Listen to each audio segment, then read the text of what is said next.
Avant de vous présenter de nouvelles curieuses similitudes, une rapide explication est nécessaire. Puis Gad, qu'est-ce qu'il fait? Il vole pas vraiment des jokes, il vole l'essence. Non, Fait que, tu sais, il vole l'observation, genre. son génie, c'est qu'il vole quelque chose, mais il le modifie assez qu'un an après, tu remarques même plus que c'est volé. Que veut dire Mike Ward ici? Disons qu'inventer une blague serait comme créer un personnage de dessin animé. Si vous reprenez la chose à l'identique, c'est un plagiat évident. Facile à voir. Mais parfois, l'idée peut être modifiée pour ne plus complètement ressembler à la version d'origine. Vous pouvez par exemple l'améliorer, ajouter des détails, inverser un peu les choses, modifier l'apparence, ou même la changer d'époque ou de lieu. L'habillage est modifié, mais l'essence est toujours là. Pour une vanne ou un sketch, c'est pareil. C'est ce que nous appellerons une gaderie. Pour bien comprendre, voici une première gaderie facile à voir. Ici, l'essence de la blague réside dans le fait que le problème soit très éloigné de la réalité, voire qu'il n'ait aucun sens, et que le problème soit incompréhensible même pour un adulte. D'un côté, on a... Pierre remplit la baignoire 1/3 fois moins que Jean, qui lui l'avait remplie 2 fois plus que Jacques. C'est complètement idiot, hein, parce que dans la vie, tu fais jamais ça. Hein. Je peux jouer à Nintendo? Non, d'abord, on fait le problème. Mais Jacques a utilisé 1/3 de l'eau déjà utilisée par Jean. En plus, ils sont dégueulasses, ils se lavent dans le même bain. Ah bon? Alors, combien de mètres cubes Jean et Jacques ont-ils gaspillé? Bah tiens, va jouer à la Nintendo parce que j'ai besoin de calme, tu vois. Ouais, c'est vrai, parce que là, c'est un problème. Et quelques années plus tard... Et toi, mon fils, c'était quoi le problème? Alors là, c'est super, hein, c'est une baignoire se remplissant à 4 litres d'eau toutes les 47 secondes. Si je commence à remplir ma baignoire à 19h12, sachant qu'il y a un trou dans ma baignoire, laissant échapper 7 litres d'eau toutes les 9 secondes, tout en sachant que pendant les 4 dernières minutes de remplissage, j'ai essayé de boucher le trou avec la moitié de mon doigt, à quelle heure aurais-je 29 litres d'eau dans ma baignoire? Malgré une approche un peu différente, on retrouve bien l'essence du sketch. Le reste n'est que du détail et de l'habillage. Vous venez de découvrir votre première gaderie. Voici d'autres gaderies faciles à déceler. La vanne suivante parle de la difficulté de lire des romans et de la surprise de découvrir un personnage qu'on n'a pas vu venir dans les pages précédentes. Tu lis et sans t'en rendre compte, en fait, en même temps que tu lis, tu commences à penser à autre chose. En fait, tu es là, tu lis, comme ça, tu tournes les pages et tout, tu es là, en même temps, tu fais ouais, ça serait bien que je fasse ça la semaine prochaine, c'est pas mal. Tu lis pendant un bon moment, comme ça, puis là, d'un coup, tu es là, Franck? Qui c'est ce mec? Allez, je recule de 10 pages, allez. Moi, j'arrive pas à lire de toutes les manières, j'arrive pas à lire des bouquins. Des fois, je lis, je vois Jean-Baptiste, là, regardez, j'ai dit d'où il sort Jean-Baptiste, il n'y avait pas Jean-Baptiste au début. Un style un peu différent, mais la vanne est identique. Et pour finir avec les gaderies les plus simples, ici la blague peut se résumer par un père qui frappe ses enfants à l'arrière de la voiture, tout en conduisant et en regardant la route. Puis pour nous calmer, mon père appliquait la technique de nous squeezer les jambes par en arrière, de même en chauffant. Là. Hey! Il squeezait Jaurès du revers. Hey! Là, t'étais de même en arrière. Mais il était tellement performant, il y avait une auto manuelle. Il nous squeezait en one-timer sur la 2 puis la 4. C'était comme 1, 2, hey! 3, T'es énervé avec les enfants qui sont derrière dans la voiture. Les pauvres, ils ont rien fait, ils bouffent des pépitos et tu t'énerves avec eux. Et ils pratiquent ce frappage approximatif et rotatif des pères dans la bagnole. Ça suffit, là-haut! Quand on était petit avec mon père, tout le monde prenait des coups. La nounou, la babysitter, ma tante, les amis. Les pépitos de Gad ou les cabrioles de Louis-José Houd ne sont pas les éléments principaux ici, évidemment. L'essence de la blague est encore une fois la même. Maintenant que vous avez l'œil aiguisé, passons au niveau des gaderies plus poussées. Ça va être de plus en plus beau à voir. Dans l'extrait suivant, Dave Chappelle explique qu'il rêvait d'emmener ses enfants à Disney, que les employés du parc l'ont reconnu devant ses enfants et lui ont gâché son moment, et qu'il a fini par confronter Mickey. I went to Disney World with my kids, which is a big deal for me. I don't get to see my kids so much. This particular day, I got to hook up with the kids. We went to Disney World. Everybody at the park. Fucking everybody. Hey! Hey! I'm Rick James, bitch! Even Mickey Mouse did it. I said, this is the most unprofessional shit I have ever seen in my life. Rick James, bitch. Oh, I was fed up. I caught that motherfucker with an uppercut. Pop! Depuis qu'il est né, ce môme, je rêve de l'amener voir Mickey.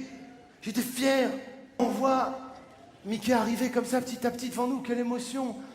Sauf que Mickey est arrivé à 20 cm de nous, il s'est arrêté et on a entendu une petite voix qui est sortie du masque de Mickey et qui a dit « Oh, trop fort, Gad Elmaleh, je peux avoir un autographe !» Donc c'est n'importe quoi. Hein. Pourquoi tu parles devant le petit? Putain, il s'est foutu. C'est fou. Apparemment, à quelques mots près, tout le monde a la même vie que Dave Chappelle. Une vanne où un humoriste très célèbre emmène ses enfants à Disney et où l'employé jouant le rôle de Mickey sort de son personnage pour interpeller la star et ainsi gâcher le moment de l'enfant. C'est peut-être pas encore assez précis. Passons à la merveille des merveilles. Reprendre toute l'essence d'un sketch à un des plus célèbres humoristes américains, moins de 4 ans après sa création. Ici, Louis C.K. vient d'emménager dans un immeuble très bourgeois de New York. Il est habillé de manière très débraillée et il dénote avec le cadre très huppé. Une personne en droit d'être présente l'interpelle. L'humoriste fait semblant de ne pas être à sa place ici. Une autorité est sollicitée et cette autorité finit par confirmer que l'humoriste est en droit d'être présent. La seule différence, l'immeuble bourgeois de Louis C.K. est devenu une classe à faire en avion. Une simple transposition. Savourez. My first week in the building about a year ago, I went down to the courtyard for the first time, and I didn't look too good, you know? It was a Sunday morning. That's my least presentable hour. Il y a pas longtemps, j'ai pris un avion pour aller aux États-Unis, j'étais en première classe. Je rentrais dans l'avion comme ça, tu vois, et puis j'étais habillé de manière très très détente, tu vois.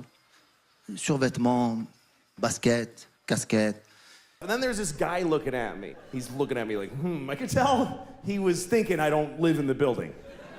He thinks I just wandered in off the street. Et là, il y a un monsieur qui me regardait, tu vois, qui me regardait un peu de haut, comme ça, il était un peu... Et je sentais qu'il me jugeait. Je sais pas si j'étais parano ou quoi, et j'ai décidé, je me suis dit, je vais installer, comme on dit en anglais. Je vais me foutre de sa gueule, je vais pas le lâcher, il va se rappeler de moi toute sa vie, ce mec. And I'm trying to look even more gross, and I'm like, pulling up my shirt. Et là, j'ai commencé à agir comme si j'avais jamais vu ça de ma vie, la première classe. Je fais waouh, waouh, c'est super ici, c'est mieux que là-bas. Là. He comes over, says, excuse me, do you live in this building?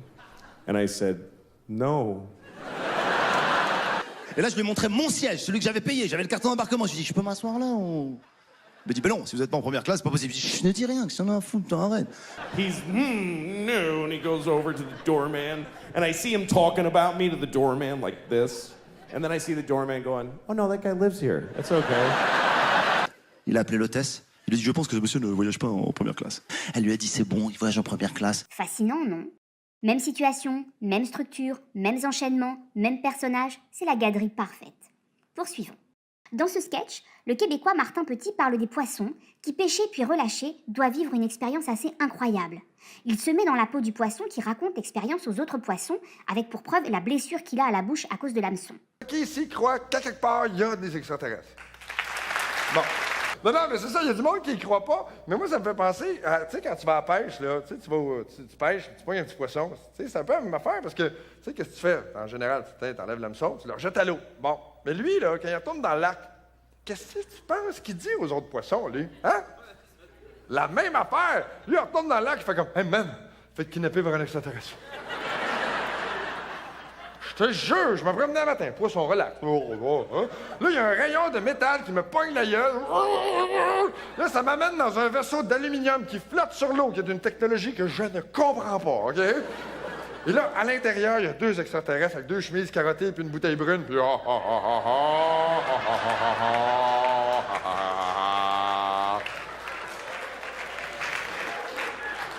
Puis là, ils ont fait des tests sur moi, puis ils m'ont rejeté à l'eau. As-tu des preuves? Ben oui, check!